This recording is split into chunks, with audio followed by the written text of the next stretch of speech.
Olá, meus amigos, bem-vindos à nossa 10ª aula de Direito do Trabalho. Hoje nós falaremos sobre o assunto contrato de trabalho, um tema super importante que cai muito em prova. Estamos entrando na essência mesmo do direito do trabalho. Nós já tratamos aqui no canal sobre fontes do direito do trabalho, princípios, sobre os direitos constitucionais dos trabalhadores, sobre o que é relação de trabalho e relação de emprego, sobre quem é o empregado, quem é o empregador, o que é sucessão empresarial, o que é grupo econômico, quais são os poderes do empregador, seus deveres, e agora nós vamos entrar no tema de contrato de trabalho. Hoje nós falaremos sobre as modalidades do contrato de trabalho, né? Dentre elas, o contrato por prazo indeterminado, que é a regra, contrato por prazo determinado, que é super importante, falaremos exclusivamente na aula 11, né? Deixaremos só uma aula para falar sobre ele, porque tem bastante coisa a se tratar. Depois falaremos sobre o contrato intermitente, que é outra modalidade, uma nova modalidade trazida pela reforma trabalhista, e também falaremos em uma aula específica, bem como do teletrabalho. Existem outros tipos de modalidades de contrato de trabalho, né, como o contrato de aprendizagem, mas também falaremos isso mais à frente. Hoje, agora, nessa aula de contrato de trabalho, nós iremos focar nos assuntos mais importantes e que mais caem em prova. Para quem não me conhece, o meu nome é Cíntia, eu falo todas as aulas, porque às vezes tem pessoas que estão assistindo a aula pela primeira vez, nunca assistiram outras aulas, né? As aulas anteriores, então é como se fosse a minha primeira vez aqui, por isso que eu sempre falo a mesma coisa. Eu sou Cíntia Figueiredo Mendonça, sou do sul de Minas Gerais, na cidade de Três Pontas, e sou especialista em Direito do Trabalho Previdenciário. Eu estou fazendo esse projeto de tentar esgotar todos os temas do direito individual do trabalho e do direito coletivo do trabalho. Para quem ainda não se inscreveu no meu canal, então inscreva-se nele, curta esse vídeo se você gostar, indique para amigos, me apoie nesse projeto, porque se eu estou aqui é graças aos 137 inscritos. Estou super feliz. Queria agradecer imensamente a todos que se inscreveram, que estão me apoiando nesse trabalho. É por vocês que eu estou aqui, que fiz mais um slide, que eu estou aqui gravando mais uma aula, estou com planos de gravar mais e mais, porque eu quero ajudar de alguma forma, né, a construir, a lapidar ou a melhorar o conhecimento, seja lá o que for, de estudantes, de profissionais, de trabalhadores que têm dúvidas, né? E tento trazer as coisas de uma forma bem simples para que as pessoas entendam, independentemente de serem estudantes, mas o meu foco aqui é para estudantes de cursinho, de OAB, de faculdade de Direito, de Administração, de Contabilidade e de concursos. Então, vamos que vamos. Peguem a CLT no artigo 442 e vamos saber o que a CLT fala de contrato de trabalho, como ela define o contrato de trabalho. Contrato individual de trabalho é o acordo tácito ou expresso correspondente à relação de emprego. Então, nós já sabemos que na relação de emprego nós temos o empregado, que é aquele que tem subordinação, onerosidade, habitualidade, né, ou não eventualidade, pessoalidade, que é pessoa física. Esse é o empregado. E quem é o empregador? É aquele que tem o empregado, que contrata o empregado. Pode ser pessoa física, pessoa jurídica, ente despersonificado, pode ser não tem a pessoalidade, o empregador é aquele que tem alteridade, né, que assume o risco do negócio, é aquele que tem o dever de pagar, né, o empregado, né, e é aquele que tem o poder diretivo do negócio, que dá as ordens, as diretrizes. Então, nós já definimos bem, esgotamos bem o tema do que é relação de emprego. E um contrato de trabalho corresponde a uma relação de emprego. Mas então por que não é um contrato de emprego? Porque a CLT quis assim. A CLT optou trazer por contrato de trabalho e não de emprego, porque contrato de trabalho já engloba tudo, né? Ela é correspondente à relação de emprego, mas a relação de emprego é uma espécie da relação de trabalho. Então, a relação de trabalho é um gênero, então não está errado ser contrato de trabalho, né? Porque não deixa de ser também a relação de emprego uma relação de trabalho, é um dos tipos de relação de trabalho. Isso já foi muito discutido na doutrina, mas já, né, está pacificado ser contrato de trabalho. E ele pode ser firmado de forma tácita ou expressa. O contrato de trabalho tácito é aquele que está subentendido, que se presume que as atitudes levam a esse pensamento, né, a essa conclusão. É o consentimento do empregador de ter alguém trabalhando para ele sem ele ter combinado nada, mas ele está consentindo ali a prestação de serviço. Tem hora para chegar, hora para sair, tem salário, tem tudo. Então é um acordo tácito, que foi ali tácito, mas que não faz com que o empregador não tenha que assinar carteira. Ele tem esse dever. Não faz com que o empregador se exima das obrigações dele de empregador, bem como também faz com que ele possa exigir, né, os seus direitos como empregador, né, que é uma boa prestação de serviço. Então, o contrato de trabalho pode ser firmado de forma tácita, ou seja, subentendida, que se presume, ou de forma expressa, que aí é expresso. Foi ali dito, foi feito algo de forma verbal, escrita, foi combinado, não tem nada subentendido, foi tudo falado. Então, tem esses dois tipos, tácito ou expresso. O expresso pode ser verbal ou escrito, por escrito. Então, isso é o contrato individual de trabalho, um acordo tácito ou expresso que é correspondente à relação de emprego. O artigo 443, ele fala a mesma coisa do 442, só que ele detalha mais. Ele foi alterado com a reforma trabalhista, a Lei 13.467 de 2017, e ele fala o seguinte: o contrato individual de trabalho poderá ser acordado tácita ou expressamente. Isso eu já falei ali em cima, o 442 já falou. Pode ser acordado de modo tácito ou expressamente. Mas expressamente como? Verbalmente, né, onde há troca de palavras, ou por escrito. Por escrito é quando tem geralmente, nós veremos que o contrato de trabalho, ele é informal, consensual, ele não exige uma forma solene. A forma solene, ela é exigida apenas quando tem algo ali especial sendo tratado. Por exemplo, o contrato de aprendizagem, que tem ali o menor trabalhando, aí a lei fala que ele tem que ser escrito. O contrato de trabalho intermitente, que também é um tipo diferente, novo de contrato de trabalho, então ele também tem que ser por escrito. Então, assim, há situações especiais, que aí ele vai ser por escrito, igual aqui tá falando, né? Mas em regra ele costuma ser verbal ou até tácito, até porque contrato de trabalho não exige forma solene. E a modalidade, né? Nós vamos ver aqui no 443 que a CLT prevê que o contrato de trabalho pode ser por prazo determinado ou indeterminado. E ainda pode ser por contrato de trabalho intermitente. Então, 3 modalidades que a CLT previu.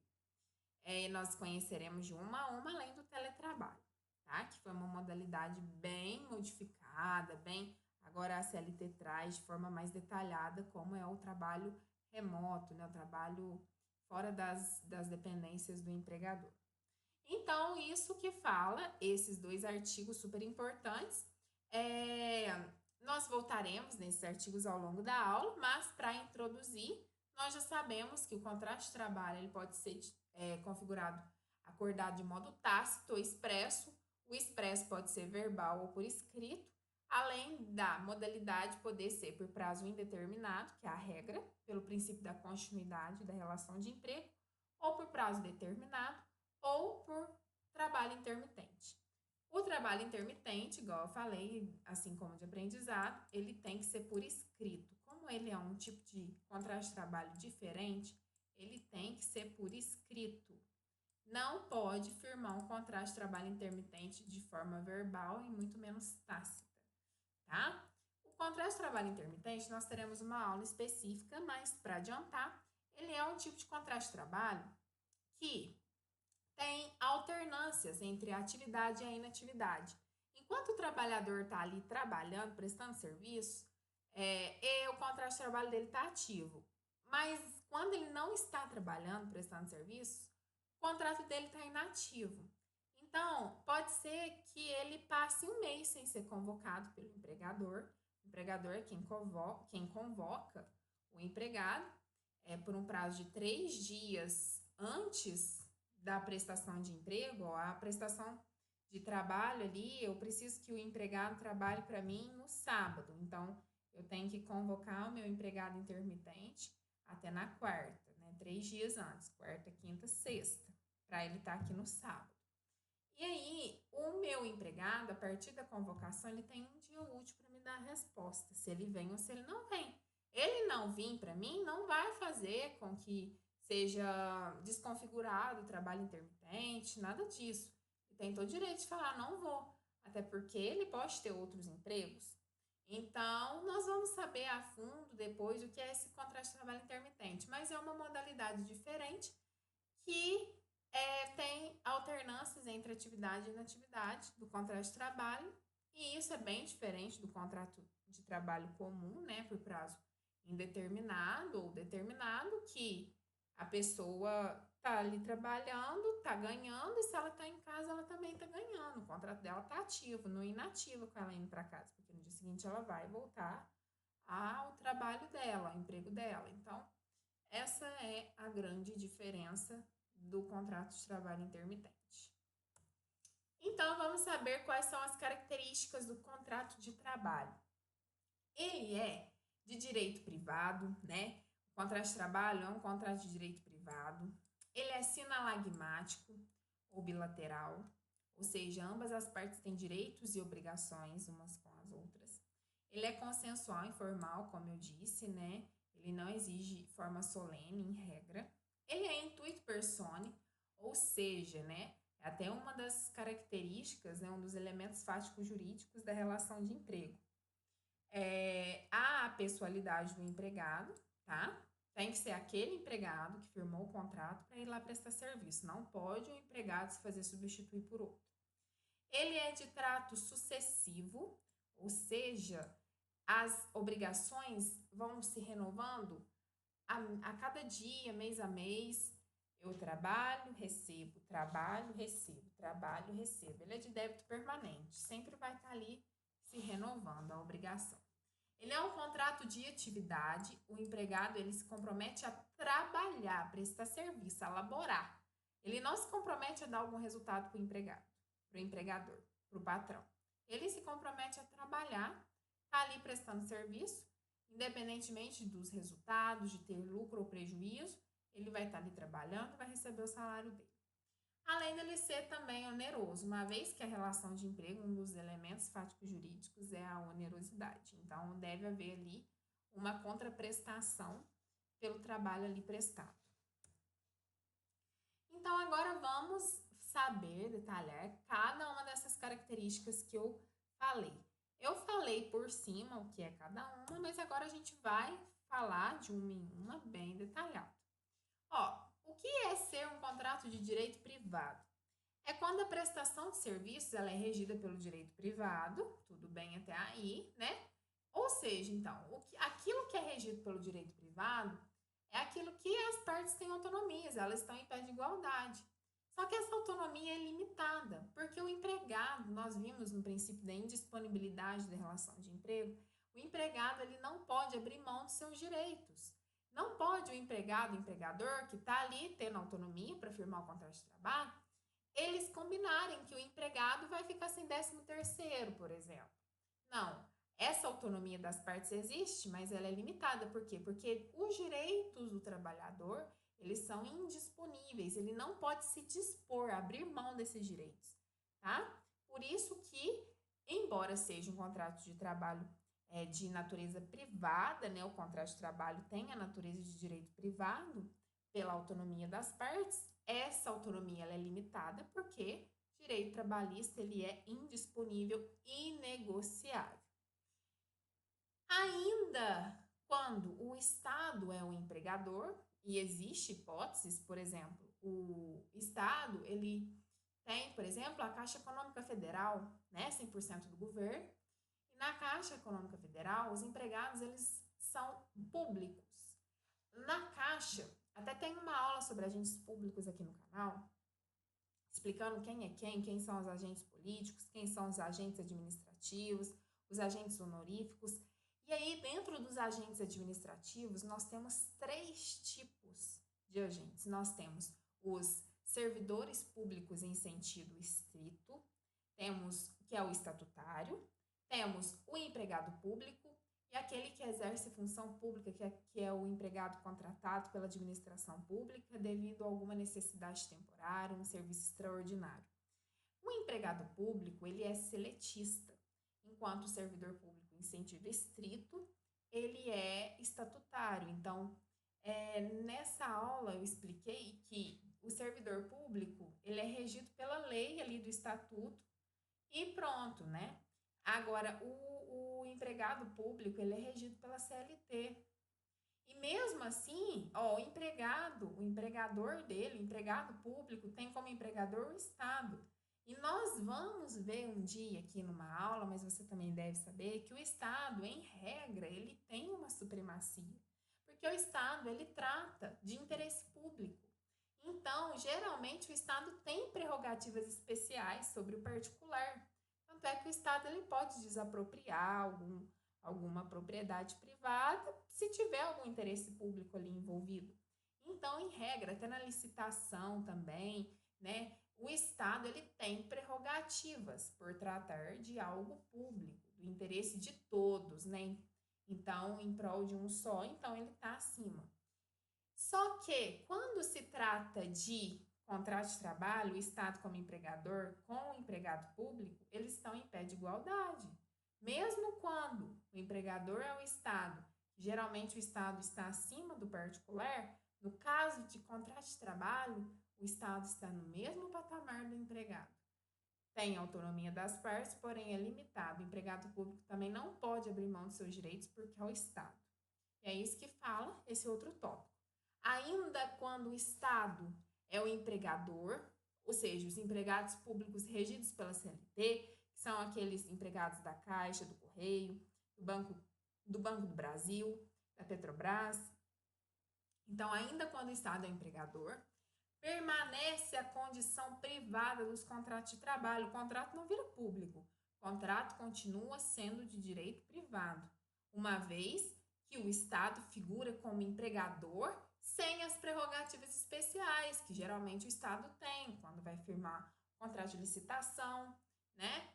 Então, o contrato de trabalho ele é de direito privado, existe a autonomia das partes, porém ele é limitado, porque o direito do trabalho ele trata de direitos indisponíveis, inegociáveis. E isso era tudo que eu tinha para falar. Sinalagmático ou bilateral é outra característica do contrato de trabalho. Olha, direitos e obrigações são para ambas as partes, igual eu falei na introdução ali. Há direitos e obrigações para ambas as partes, né? Recíprocas e antagônicas. O empregado oferece os seus serviços, é obrigação dele, mas com a contrapartida remuneratória, que é o direito dele. Então, há direitos e obrigações recíprocos e antagônicos. Por quê? Porque o empregador ele tem a obrigação de dar o direito do empregado, que é o salário, e o empregado tem a obrigação de prestar serviços, que é um direito do empregador. Então, é algo sinalagmático, bilateral, recíproco, direitos e obrigações de ambas as partes. Além dele ser consensual e informal, o contrato de trabalho, ele não tem forma solene para ser firmado. Nós vemos que ele pode até ser tácito. Então, há ali um consenso, um acordo entre as partes, e em regra não existe forma solene. Admite-se o contrato de trabalho tácito, verbal, e a exceção, como eu já disse, é o aprendiz, o trabalho intermitente, que aí a lei exige que seja por escrito, né? A forma solene ali determinada. Exemplo, tem ali, é tão natural pra gente, né? Basta a gente pensar. Quando a gente é contratado numa vaga de emprego, há ali um consenso, um acordo. Olha, eu vi seu currículo, me interessei. Você quer trabalhar para mim? Nossa, muito, quero sim. Quando eu posso começar? Ah, você pode começar na segunda-feira, né, na terça-feira, dia 3 de outubro. Seu horário vai ser das 8 às 5, uma hora de almoço, seu salário vai ser R$ 3.000. E você vai ter esse cargo, você vai ter direito a isso por mês, a isso e aquilo, plano de saúde, auxílio alimentação. Isso é um acordo ali, um consenso. Aí o empregador pega a carteira de trabalho do empregado, assina. E basicamente é isso. Então não se existe uma forma solene. Agora, se o empregador está ali contratando um trabalhador intermitente, aí ele vai falar assim: olha, primeiro vai ter sim, né, algo verbal ali para ver se o empregado vai ter interesse na vaga. Olha, eu que tenho movimento muito no sábado e no domingo. Eu vendo roupas, fico aberto todos os dias no shopping, só que dia de sábado e domingo aqui lota, fica lotado, aqui fica bombando, eu preciso de alguém para me ajudar, uma força a mais. Eu estou contratando 5 trabalhadores intermitentes, eu tenho os fixos que estão aqui a semana inteira, mas durante o pico eu preciso dos intermitentes, de mais trabalhadores. E aí, se o empregado aceitar, vai se firmar ali um contrato por escrito, porque a lei exige, ó. O artigo 428 fala do contrato de aprendizagem, que é aquele menor, né, que tem entre 14 anos e 24 anos, né? De 14 a 18 anos é menor, de 18 a 24 já não é, mas pode ser firmado um contrato de aprendizagem entre os 14 e os 24 anos. E aí, o 428 fala que o contrato de aprendizagem é o contrato de trabalho especial. Por que é especial? Porque ele é ajustado por escrito. Aqui, ó, por escrito e por prazo determinado, né, até 2 anos. Mas nós teremos uma aula específica disso, mas eu quis trazer esse artigo para vocês verem que quando é algo especial, diferente, a CLT vai trazer que ele precisa ser escrito.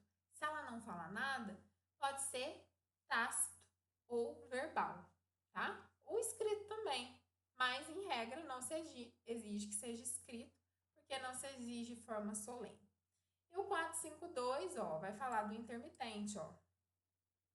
O contrato de trabalho intermitente deve ser celebrado por escrito. Está expresso, tem que ser escrito. Você pode até combinar verbalmente, mas para afirmar tem que ser por escrito, senão vai ser inválido aquele tipo de contrato. A próxima característica é ser intuito personae. Essa característica é super importante e ela também é um elemento fático-jurídico da relação de emprego. Isso significa que há pessoalidade no empregado e essa pessoalidade atinge apenas o empregado. Não há pessoalidade no empregador, tanto é que nós vimos que na sucessão trabalhista passa a empresa do empregador A para B, mas ali continuam os contratos de trabalho vigendo normalmente. A pessoalidade é só do empregado, não é do empregador. Por isso que pode haver até a sucessão trabalhista. E a pessoalidade é um dos elementos fáticos jurídicos da relação de emprego e ela não atinge o empregador. Toda hora eu perco a setinha, eu acho que porque ela tá clarinha. Ela não atinge o empregador. A figura do empregado ela é infungível e a do empregador é fungível. Como eu já expliquei nas aulas anteriores, infungível é aquilo que é insubstituível. Fungível é aquilo que se substitui, que não precisa ser aquele. O empregador não precisa ser aquele sempre, pode ser outro. Pode haver ali uma troca, né, de direção, de dono. Se houver a continuidade do negócio ali, né, se houver a sucessão trabalhista e a pessoa, o empregador, continuar ali com a atividade, vai se configurar ali a sucessão empresarial, né? Como nós vimos ali nas aulas passadas. Além disso, então tá, o contrato, uma das características do contrato de trabalho também é ser intuito persona, e a pessoalidade apenas para o empregado, não há para o empregador. A figura do empregado é infungível e a figura do empregador é fungível. Além disso, o contrato de trabalho é de trato sucessivo, ou seja, as obrigações das partes ocorrem de forma continuada no tempo. O contrato de trabalho é de débito permanente. Direitos e obrigações se renovam. Você trabalha, tem que receber. Você trabalha, tem que receber. Você trabalha, tem que receber. Vai se renovando, vai ocorrendo de forma continuada essa renovação. É de débito permanente. Se trabalhou, recebe. Se trabalhou, recebe. E isso vem do princípio da continuidade da relação de emprego, tá? Em regra, sempre se presume que o contrato de trabalho é por prazo indeterminado e que o empregado vai estar sempre ali prestando serviço, porque se presume que aquilo é o meio de vida do empregado, o salário é uma verba alimentar e o trabalhador depende daquilo para sobreviver. Ele também é um contrato de atividade, igual eu falei, é uma prestação de fazer, de laborar, né, de prestar serviço. O empregado não assume obrigação nenhuma de atingir um resultado. A obrigação do empregado é dispor de sua energia nas tarefas designadas pelo empregador, não sendo possível se falar em contrato de resultado. O empregado, ele não assume a obrigação de atingir um resultado. Eu vou trocar a cor dessa setinha, porque não está bom. Eu vou colocar vermelho mesmo. Quis mudar, mas não gostei. O empregado, ele não assume a obrigação de atingir determinado resultado para aí sim ele ter um salário, para ele continuar ali, não. O contrato de trabalho, ele é um contrato de atividade, não é de resultado. Então, o empregado, ele assume a obrigação de estar todo dia ele ali, na pessoa física dele, sem se fazer substituir por outra, prestando o seu labor, o seu serviço, e ele vai estar ali trabalhando independentemente do resultado que a empresa atingir, se for de lucro ou de prejuízo. Então, em regra, o contrato de trabalho é de atividade.